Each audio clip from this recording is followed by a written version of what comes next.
April 1, 1944. Scapa Flow, Orkney Islands, 03:57 hours.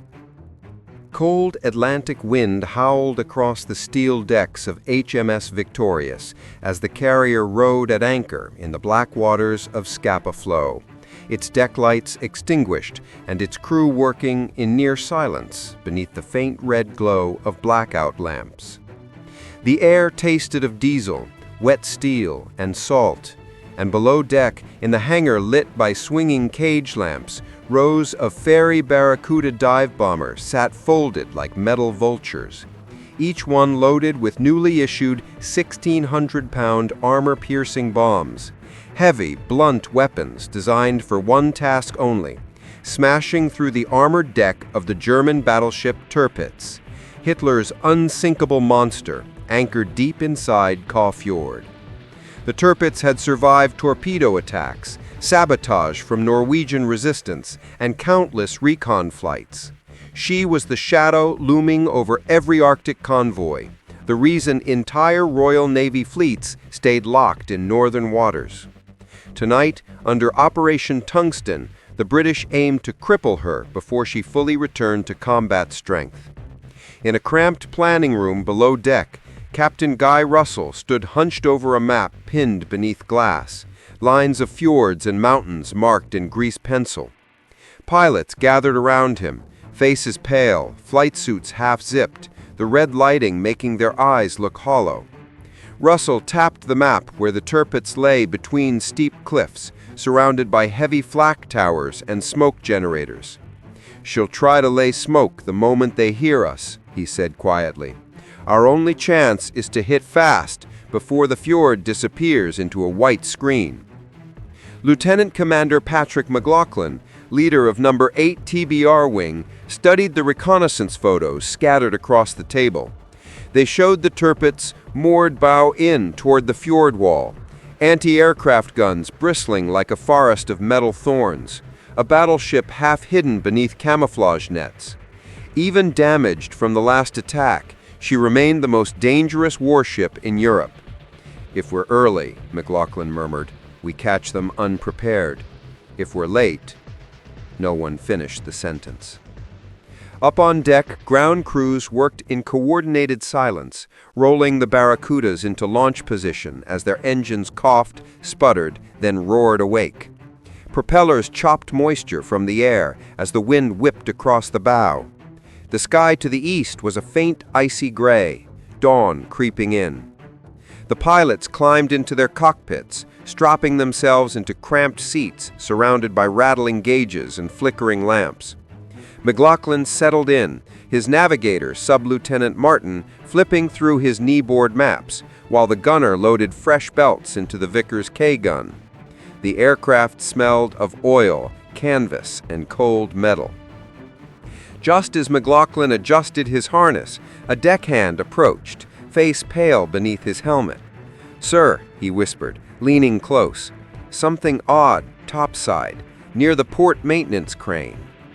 McLaughlin narrowed his eyes. "What kind of odd?" "A man, uniform I didn't recognize. Asked him for ID. He slipped away into the dark." Slipped away, without the sound of boots on steel, without drawing attention, on a night when the deck was locked down more tightly than any other night in months. The deckhand swallowed. "Didn't want to raise the alarm, sir, in case I was mistaken, but..." His voice faded. McLaughlin held his stare for a long moment. A spy? Saboteur? A German agent hiding somewhere on the carrier would be unthinkable.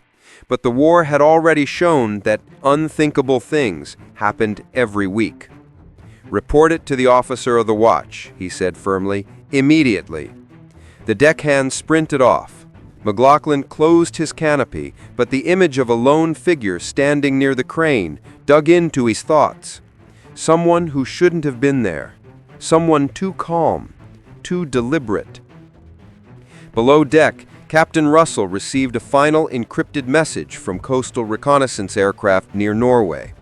Tirpitz smoke generators inactive, 0400 hours. Flak forts manned but quiet. No Luftwaffe patrols detected. Weather clear. It was the perfect window, one they might never get again. Russell clipped the message to the operations board and picked up the handset. "Bridge, this is Strike Command. Air Wing ready to launch." A klaxon sounded, soft but urgent, across HMS Victorious. Crewmen hustled to the flight deck, removing chocks, stepping back from spinning propellers, guiding aircraft into position. The windsock snapped violently in the growing breeze. On the horizon, the first whispers of sunrise touched the clouds. Over the intercom, a calm voice intoned, "Operation Tungsten, stand by for launch." McLaughlin tightened his gloves. Martin whispered a quick prayer. The deck trembled as throttles pushed forward. One by one, Barracudas rolled toward the bow, their engines screaming against the wind. As McLaughlin's bomber crept forward, he scanned the deck one last time, and his breath caught. Near the same maintenance crane the deckhand had mentioned, half hidden in shadow, stood a figure, unmoving, watching the launch. A dark silhouette against the faint glow of dawn. McLaughlin blinked just for a second, and the figure stepped backwards and vanished. Not ducking behind equipment, not running, simply gone. A chill crawled beneath his flight suit. Someone was aboard the carrier, someone who shouldn't be here on the eve of the most important naval strike of the war. But the catapult officer signaled, halting his thoughts. The deck officer's arm dropped. McLaughlin shoved the throttle forward. The Barracuda lurched down the deck, engines roaring, wheels leaving steel as the aircraft surged into the freezing wind. As HMS Victorious shrank beneath him on the formation banked toward Norway, McLaughlin felt a knot tighten in his gut. Whoever the shadow on the deck was had watched the launch with too much interest, too calmly, too silently. And deep down, as the fleet slipped away below him, he knew with a creeping certainty that the danger to Operation Tungsten had not been left behind at Scapa Flow. It had already begun. April 3, 1944, Norwegian Sea, en route to Kofjord. The gray morning light crawled over the freezing Norwegian Sea as 44 Barracudas droned northward in tight formation, their engines hammering a cold, relentless rhythm through the thin Arctic air.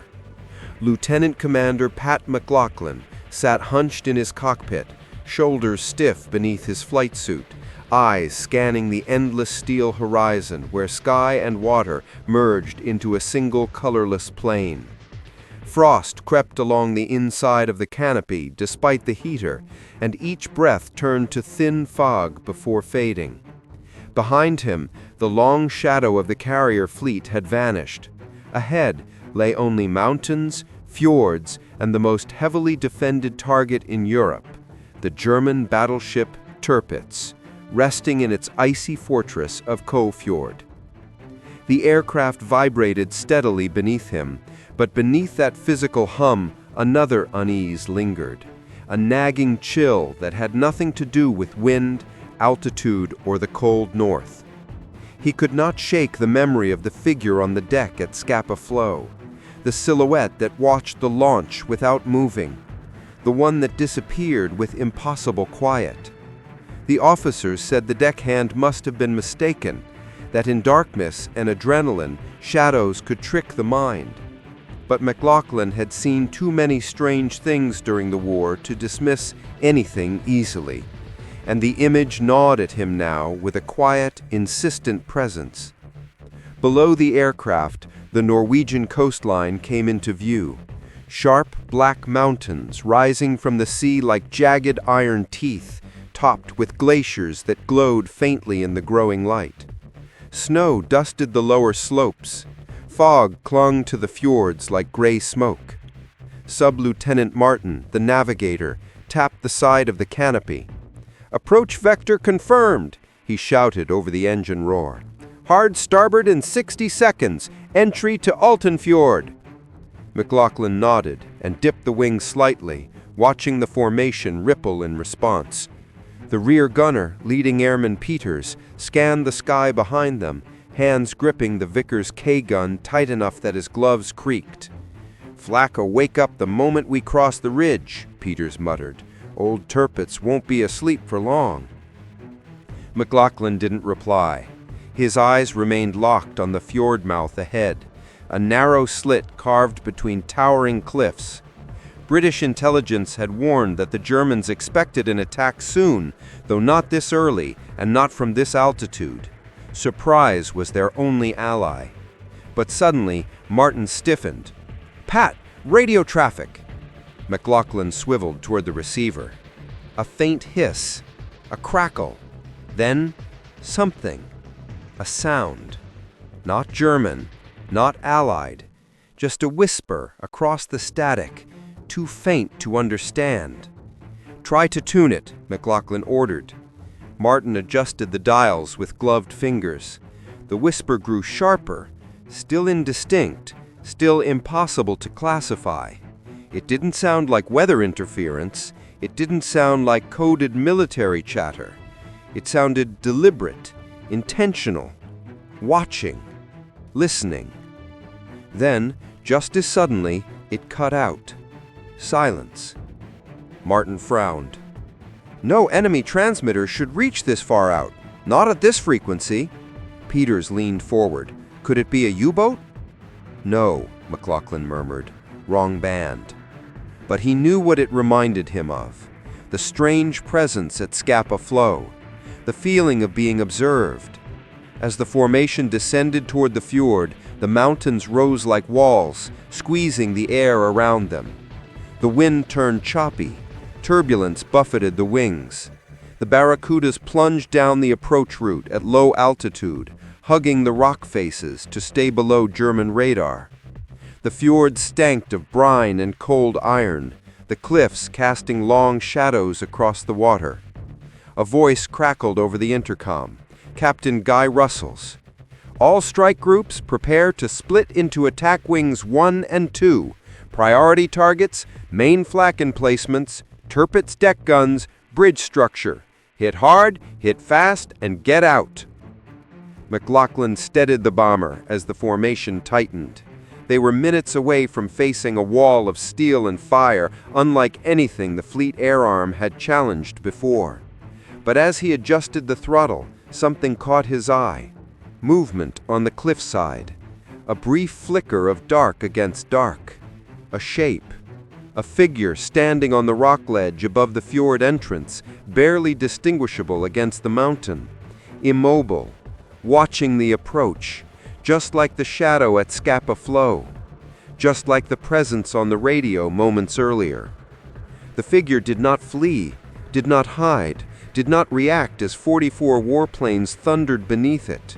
It only watched, head tilted slightly, as if studying the entire formation with quiet calculation. McLaughlin blinked, and the figure stepped backward into the rock shadow and vanished as if swallowed whole. Impossible. No German guard would stand exposed like that with bombers incoming. No lookout would remain motionless. No soldier could disappear that quickly. Martin noticed his silence. "Something wrong?" McLaughlin forced his jaw tight. Nothing that changes the mission. But inside, dread coiled like a knot, because whoever or whatever had been watching them from the cliff had appeared with the same eerie precision as the figure at Scapa Flow, as if tracking them, as if Operation Tungsten wasn't a surprise after all. As the Barracudas burst into the narrowest stretch of the fjord and the first distant flashes of German flak blinked to life ahead, McLaughlin realized something chilling with absolute clarity. The enemy was awake earlier than they should be, and someone out there knew exactly where the British were heading. April 3, 1944, Kofjord, northern Norway, 0701 hours. The walls of Kofjord rose like black stone claws on either side of the British strike force as the Barracudas burst into the final stretch. Engines screaming against the frigid morning air, their shadows racing across the icy water below. Ahead, through the thinning mist, the monstrous shape of the Tirpitz emerged, gray, armored, immense, anchored beneath camouflaged netting, its turrets already stirring, its anti-aircraft crew scrambling into position like ants swarming a wounded giant.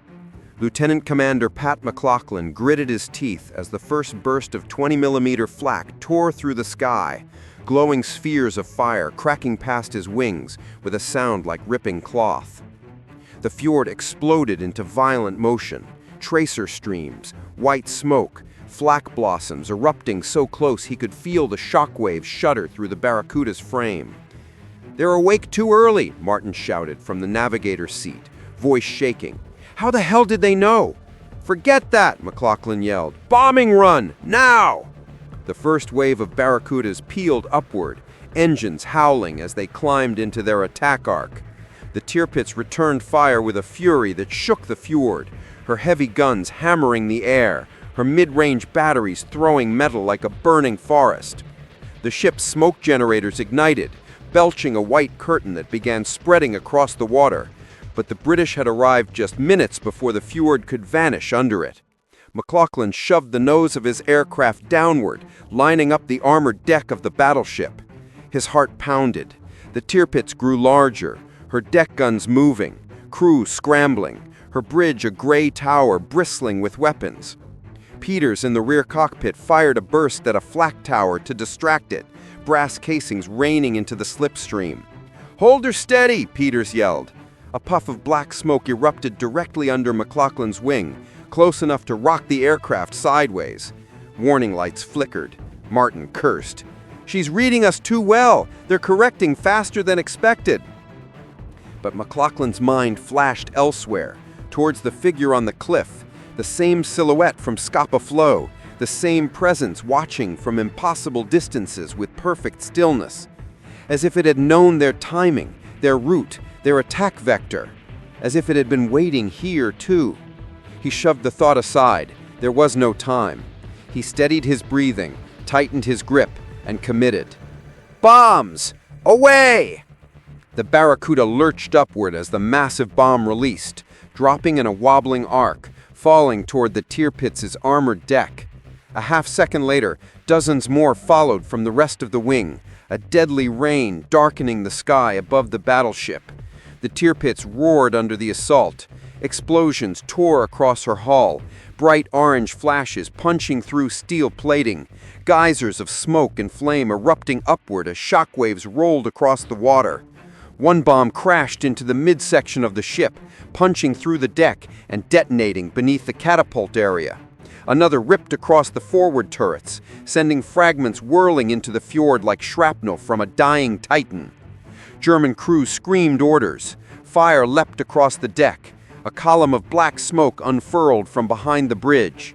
For the first time in years, the Tirpitz shuddered, not from firing her guns, but from being struck.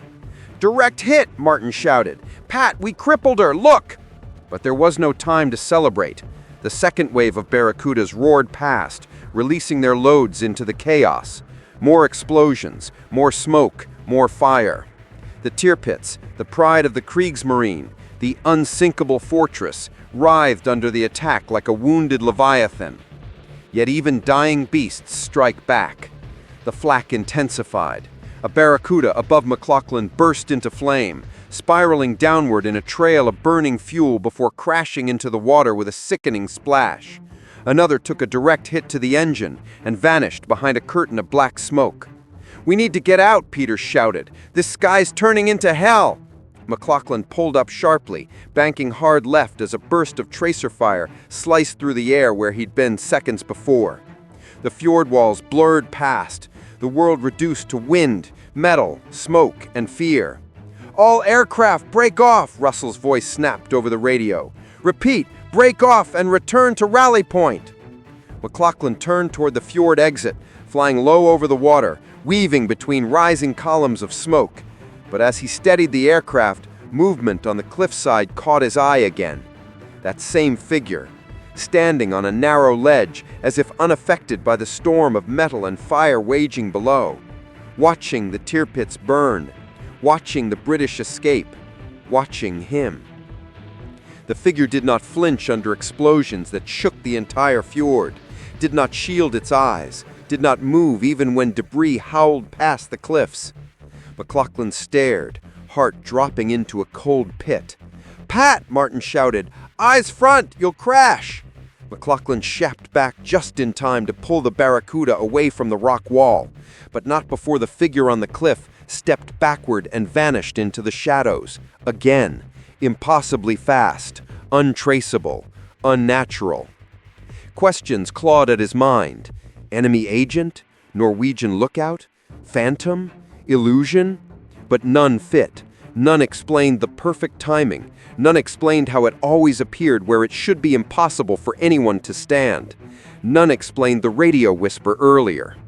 He forced his thoughts still. Focus, survive, escape. Behind them, the Tirpitz continued to burn, smoke churning upward in massive plumes as the battleship rolled and groaned under the weight of the destruction. Fire spread across her superstructure. Anti-aircraft guns lay silent, smashed. Her engines were ruined. Her ability to threaten the Arctic convoys, gone. Operation Tungsten had worked. The British had struck the unsinkable giant and left it crippled beyond repair. But McLaughlin did not feel victorious. Not fully. Not after what he'd seen. Not after what kept reappearing on the edges of shadow and silence. The Barracuda reached open sea. The surviving aircraft formed up behind him, limping southward toward the safety of the fleet. Radio chatter filled the air. Damage reports, casualty lists, confirmation of crippling hits on the Tirpitz. But McLaughlin remained quiet, gaze locked on the gray horizon. Martin finally spoke. "What happened back there? You went pale." McLaughlin hesitated. Then, "Someone was watching us." "The Germans?" "No." A long silence. "Then who?" McLaughlin exhaled, breath shaking. "I don't know, but they were on our carrier, on the cliffs, and they vanished like smoke each time." Martin stared at him. Peter said nothing at all. The Barracuda droned on through the cold wind as the fjords faded behind them. And high above the mountains, hidden from view, something else faded back into the mist. Unseen, unrecorded, but present, watching, following, waiting. Operation Tungsten would be remembered as the strike that crippled the Tirpitz. But for McLaughlin, the mission left behind a different truth, one he would never speak out loud. Not every danger in war wears a uniform. Some watch from the shadows, waiting for moments no human should be able to predict. And they had been watching him.